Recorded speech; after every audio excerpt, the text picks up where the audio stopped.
तो बाली में G20 सम्मेलन जारी है, लेकिन इस बीच तीन बड़ी खबरों की अब हम बात करेंगे। पहली खबर है रूस यूक्रेन युद्ध की। यहां रूस ने यूक्रेन पर कई मिसाइलें दागी, लेकिन इन मिसाइलों में से 2 मिसाइल नेटो देश पोलैंड में जा गिरी। इस हमले में 2 नागरिकों की मौत भी हो गई। वहीं इस मिसाइल अटैक के बाद G20 सम्मेलन के बीच ही अमेरिकी राष्ट्रपति जो बाइडेन ने नेटो और G7 की आपात बैठक बुलाई।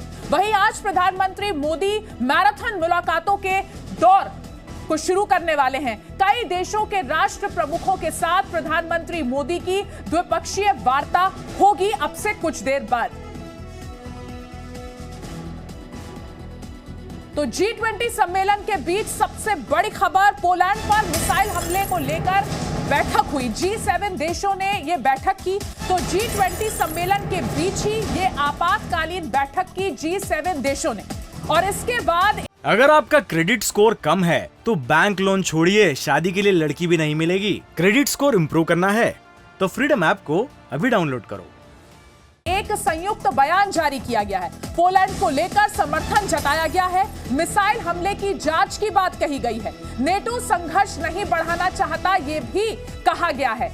तो ये जो हाई लेवल मीटिंग हुई, उसके बाद जो बयान जारी किया गया, उसकी प्रमुख बातें हम आपको बता रहे हैं। ये एक संयुक्त बयान है नेटो देशों का, और उन्होंने कहा है कि वो पोलैंड का समर्थन करते हैं। मिसाइल हमले की जांच होनी चाहिए। हालांकि ये भी साफ किया कि नेटो संघर्ष नहीं बढ़ाना चाहता है, तो तनाव की स्थिति को और बढ़ाने के पक्ष में नेटो नहीं है। पोलैंड पर मिसाइल हमले को लेकर G7 के देशों ने बैठक की और उसके बाद एक जॉइंट स्टेटमेंट जारी किया, जिसमें पोलैंड के प्रति समर्थन जताया। और इसी बीच एक और अहम खबर आपको दे दे, बाली में G20 के बीच पीएम मोदी की मैराथन बैठकों का आज सिलसिला देखने को मिलेगा। थोड़ी देर में फ्रांस के राष्ट्रपति के साथ प्रधानमंत्री मोदी की द्विपक्षीय बातचीत होगी। पीएम मोदी और इमैनुअल मैक्रों की मुलाकात होगी अब से कुछ देर।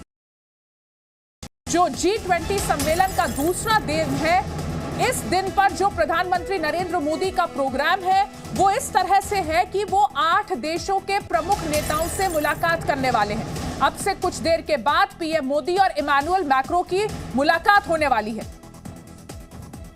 तो थोड़ी ही देर में फ्रांस के राष्ट्रपति के साथ द्विपक्षीय चर्चा करेंगे प्रधानमंत्री नरेंद्र मोदी। और उससे पहले मैंग्रोव फॉरेस्ट जब वो पहुंचे पौधारोपण करने के लिए अलग अलग देशों के राष्ट्राध्यक्षों के साथ, उसकी तस्वीर इस वक्त आप देख रहे हैं। किस तरह से अभी हमने देखा कि prime minister Narendra Modi G20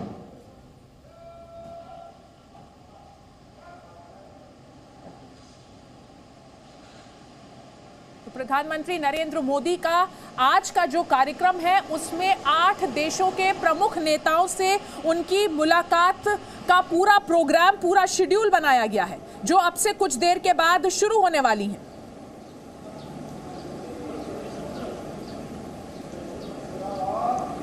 तो सबसे पहले प्रधानमंत्री नरेंद्र मोदी की फ्रांस के राष्ट्रपति इमैनुअल मैक्रों से मुलाकात होनी है।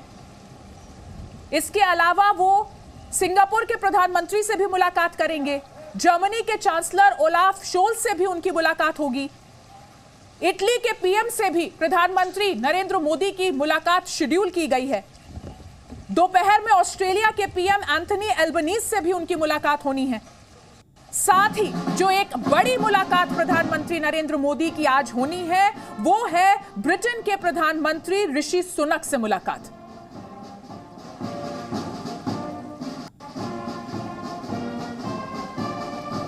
और रविंदर सिंह रॉबिन हमारे संवाददाता हमारे साथ जुड़े हुए हैं। रविंदर, ये जो शेड्यूल है प्रधानमंत्री नरेंद्र मोदी का द्विपक्षीय बातचीत का, ये जो शेड्यूल है, 8 देशों के शीर्ष नेताओं से उनकी मुलाकात होनी है और अब से कुछ देर के बाद मुलाकातों का ये सिलसिला शुरू हो जाएगा।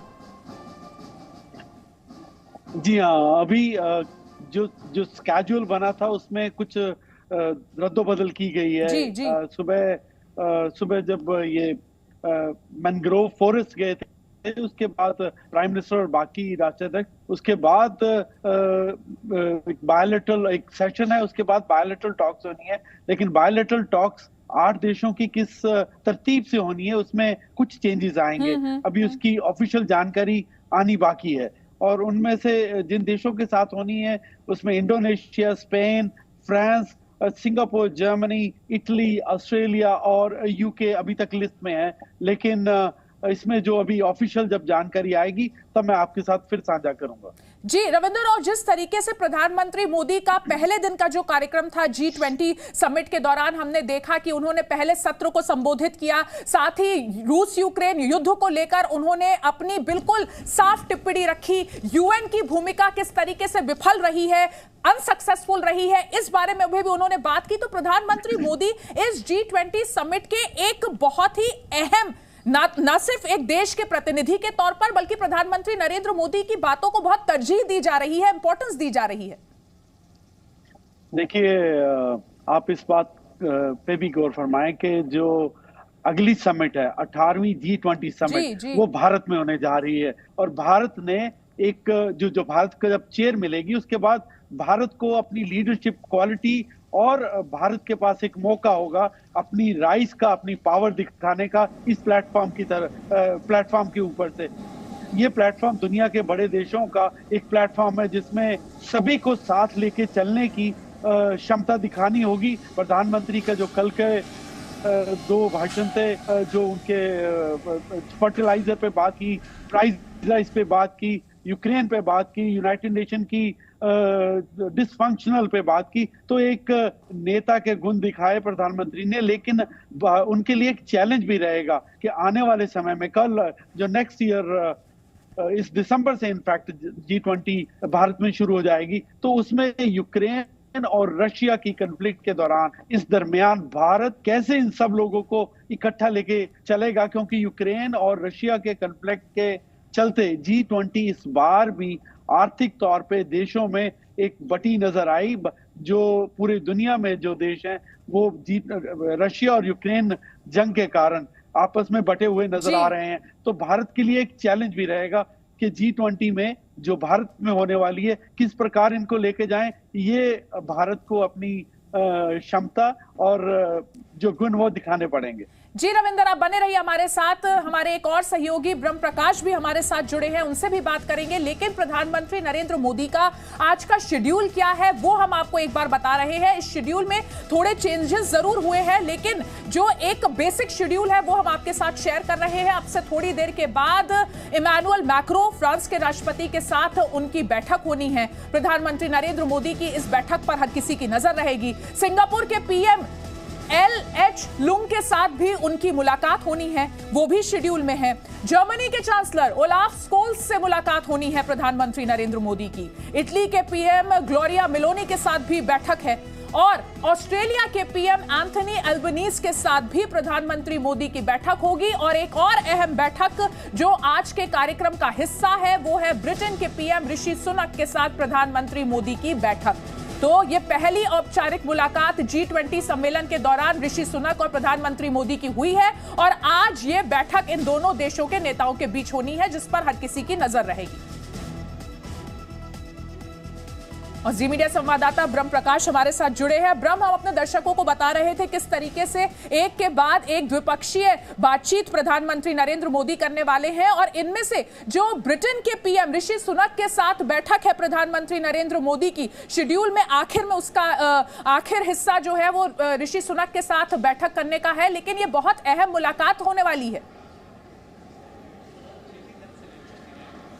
बिल्कुल, देखिए अदिति, शुरुआत इंडोनेशिया के प्रेसिडेंट से होनी थी, 11 बजे उनके साथ द्विपक्षीय बातचीत थी, लेकिन 1.5 घंटे की देरी हुई है। कार्यक्रम में जो मैंग्रोव में प्लांटेशन का कार्यक्रम था वहां पर उसके में देरी के चलते जो तमाम शेड्यूल है पूरा प्रधानमंत्री का द्विपक्षीय शेड्यूल वार्ता का, वो पूरी तरह से बदल गया है। अभी इंडोनेशिया के राष्ट्रपति के साथ बातचीत नहीं हो सकी है, ना ही स्पेन के साथ, और आपको बता दें 12 बजे से फ्रांस के साथ थी, तो हो सकता है कि थोड़ी देर बाद फ्रांस के राष्ट्रपति के साथ जो है बायलैटरल जो है टॉक शुरू हो। लेकिन आपको बता दें जो तीसरा सत्र है। उसके पहले 4 द्विपक्षीय वार्ताएं थी, क्योंकि 1:30 बजे G20 का तीसरा सत्र शुरू हो जाएगा जो डिजिटल ट्रांसफॉर्मेशन पर है। वहाँ पर सारे नेता जमा होंगे और इसके बाद तीसरे सत्र के बाद प्रधानमंत्री नरेंद्र मोदी की 4 और बायलैटरल मुलाकातें थी और इसमें 5:10 पर ब्रिटेन के प्रधानमंत्री के साथ अंतिम द्विपक्षीय वार्ता है। तो इस पूरे शेड्यूल में अब बदलाव होगा। अब कितनी द्विपक्षीय बातचीत हो पाती हैं, कुछ कैंसिल होती हैं या सारी होती हैं, इसकी जानकारी कुछ देर में पता चलेगी। लेकिन ये जरूर है कि ये पूरा कार्यक्रम बदल गया है और सबसे महत्वपूर्ण आपको बता दें कि तीसरा सत्र रहने वाला है कि इसमें तमाम नेता क्या चर्चा करते हैं, क्योंकि डिजिटल ट्रांसफॉर्मेशन एजेंडा है। लेकिन जिस तरह से पोलैंड पर मिसाइल हमला हुआ है उसके बाद स्थिति बदल गई है और तमाम, चूंकि G7 के तमाम नेता यहाँ पर मौजूद हैं, अमेरिकी राष्ट्रपति मौजूद हैं, तो वो अलग से बैठक कर रहे हैं। तो क्या फिर से इस बैठक में मसला उठेगा, कोई बात करेगा, तो इस पर तमाम लोगों की निगाहें रहेंगी जो 1:30 बजे शुरू होगा तीसरा सत्र। अदिति जी ब्रह्म, और जिस तरीके से प्रधानमंत्री नरेंद्र मोदी का ये कुल 45 घंटे का शेड्यूल था G20 सम्मेलन के दौरान, ये जो द्विपक्षीय बातचीत उनको करनी है अलग अलग देशों के राष्ट्राध्यक्षों के साथ, ये इसलिए भी अहम हो जाती है क्योंकि इसके बाद जो G20 की अध्यक्षता है वो भारत को सौंपी जाएगी। बिल्कुल अदिति, देखिए भारत के पास प्रेसिडेंसी आ रही है और सबसे महत्वपूर्ण आपको बता दूं, कल जिस तरह की स्थिति बनी थी G20 की बैठक में, जब इसका ड्राफ्ट तैयार हो रहा था, रेजोल्यूशन जो आज फाइनल किया जाएगा, उसमें एक तरफ अमेरिका और यूरोपीय देश थे और तो दूसरी तरफ दुनिया के बाकी देश थे, क्योंकि अमेरिका और यूरोपीय देश कल ड्राफ्ट में चाहते थे कि उसमें ये मेंशन हो कि रूस ने यूक्रेन पर हमला किया है, इस बात का जिक्र हो। वहीं रूस के जो विदेश मंत्री थे यहाँ पर, वो चाहते थे कि इस बात का जिक्र हो कि यूक्रेन के पीछे अमेरिका और यूरोपीय देशों ने यूक्रेन के साथ हमला किया है रूस पर। तो इसको लेकर तनातनी की स्थिति बनी थी। इसके बाद जो है भारत की तरफ से भारत की तरफ से कहा गया कि इस बात का जिक्र होना चाहिए क्या कि युद्ध का दौर अब ओवर हो गया, युद्ध का दौर अब खत्म हो गया। और इस बात पर यूरोपीय देश भी मान गए और रूस भी मान गया और ड्राफ्ट में यही बात मेंशन की गई, यही बात लिखी गई। तो जो फाइनल आउटकम आएगा उसमें भारत की जो सोच है, भारतीय प्रधानमंत्री की जो सोच रही है, भारतीय प्रधानमंत्री ने जो बात रूस के राष्ट्रपति व्लादिमीर पुतिन से द्विपक्षीय बातचीत के दौरान कही थी, वो छाप नजर आ सकती है जो फाइनल ड्राफ्ट आएगा, जो G20 के मंच से जारी होगा। और देखिए भारत के पास जिम्मेदारी इसलिए बढ़ गई है क्योंकि प्रेसिडेंसी आ रही है और अगले साल नई दिल्ली में ये तमाम नेता वहां पर जमा होंगे और इनको एक साथ एक मंच पर बुलाना ये भी कोई कम जिम्मेदारी नहीं है। यही वजह है कि भारत को तवज्जो ज़्यादा मिल रही है और तमाम इंटरनेशनल प्लेटफॉर्म देख लीजिए कि भारत को किस तरह से लिया जा रहा है, भारत की बात को किस गंभीरता से लिया जा रहा है। और G20 से जो रेजोल्यूशन, जो ड्राफ्ट निकलकर सामने आने वाला है, उसमें भी आप यकीन मानिए कि भारतीय प्रधानमंत्री की जो सोच है, भारत की जो सोच है, उसकी छाप जरूर आपको नजर आएगी। अदिति जी, और ब्रह्म, जिस तरीके से प्रधानमंत्री नरेंद्र मोदी ने कल पहले सत्र के दौरान अपने संबोधन में यह भी कहा कि यूएन ने जो है निराश किया है, यूएन की जो भूमिका रही है विश्व में इस समय जो तमाम ज्वलंत मुद्दे हैं उन्हें सुलझाने में यूएन विफल रहा है और अब पूरी दुनिया G20 को उम्मीद भरी नजर से देख रही है। ऐसे में G20 की इंपॉर्टेंस भी बढ़ती है और उसका अध्यक्ष भारत जो बन रहा है, तो आने वाला साल बहुत अहम होने वाला है। बिल्कुल बिल्कुल अदिति, देखिए आप G20 में जो सदस्य देश हैं 19 प्लस यूरोपीय यूनियन, यानी इसमें तकरीबन 80% जो दुनिया की आबादी है वो इसमें आ जाती है। इसमें आपके अफ्रीकी देश हैं, दक्षिणी अमेरिकी देश हैं, अमेरिका है, कनाडा है, यूरोपीय देश हैं और एशिया के बड़े देश हैं। इंडोनेशिया जो सबसे ज़्यादा दुनिया की मुस्लिम आबादी वाला देश है, भारत, चीन, जो दोनों की आबादी की आप बात कर लीजिए तो तकरीबन 3.25 अरब होती है। तो ये तमाम इतनी बड़ी आबादी वाले जो ऑर्गेनाइजेशन है, तो इसकी अगर आप प्रेसिडेंसी लेते हैं तो जिम्मेदारी बढ़ती है। और आप देखिए प्रधानमंत्री ने जिस बात का जिक्र आपने किया, क्योंकि भारत इस बात को कहता रहा है कि सिक्योरिटी काउंसिल में सुधार होना चाहिए और जो दूसरे देश हैं, जो हम देश हैं और भारत जैसे देश हैं जिनकी आबादी 1 अरब 30 करोड़ के लगभग है, ऐसे देशों को बाहर रखा गया है सिक्योरिटी काउंसिल से। तो सिक्योरिटी काउंसिल में सुधार की मांग तो भारत बहुत पहले से करता रहा है। यही वजह है कि कल भी प्रधानमंत्री ने कहा कि सुधार की बात जो होती रही है उसमें तमाम देश हैं जो असफल रहे हैं, यूएन में सुधार नहीं किया जा सका है और ना ही यूएन जो संघर्ष की स्थिति बनी है उसको रोक सका है। तो उस बात का जिक्र भी किया है। तो जो भारत की सोच है उस पर दुनिया आगे बढ़ रही है, उसको मान रही है। धीरे धीरे आगे हमें ये तस्वीर और देखने को मिलेगी और अगले साल तो नई दिल्ली में जब तमाम नेता जुटेंगे तो वहाँ उम्मीद कीजिए कि दुनिया के लिए कुछ तस्वीर जो है G20 की और बदली हुई नजर आएगी। बिल्कुल ब्रह्म बने रहिए हमारे साथ। तो अपने दर्शकों को बता रहे हैं G20 शिखर सम्मेलन में प्रधानमंत्री मोदी की अब से कुछ देर के बाद कई अहम द्विपक्षीय बातचीत होनी है। प्रधानमंत्री मोदी ब्रिटेन के प्रधानमंत्री ऋषि सुनक से मुलाकात करेंगे, फ्रांस के राष्ट्रपति इमैनुअल मैक्रो से उनकी मुलाकात होनी है, जर्मन चांसलर शोल्ज से भी उनकी मुलाकात होनी है। तो 8 मुलाकातें आज के दिन के लिए तय की गई थी। हालांकि शेड्यूल में कुछ बदलाव हुआ, कुछ देरी से ये शेड्यूल चला, इसलिए कुछ मुलाकातें ना हो पाए ऐसा भी संभव है। लेकिन जो पहले शेड्यूल बना था उसके मुताबिक प्रधानमंत्री नरेंद्र मोदी 8 देशों के प्रमुख नेताओं से मुलाकात करने वाले थे और उनमें से कुछ मुलाकातें अभी भी होंगी, जिसमें से अब से कुछ देर के बाद फ्रांस के प्रेसिडेंट इमैनुअल मैक्रो से उनकी मुलाकात शुरू होगी। अगर आपका क्रेडिट स्कोर कम है तो बैंक लोन छोड़िए, शादी के लिए लड़की भी नहीं मिलेगी। क्रेडिट स्कोर इम्प्रूव करना है तो फ्रीडम ऐप को अभी डाउनलोड करो।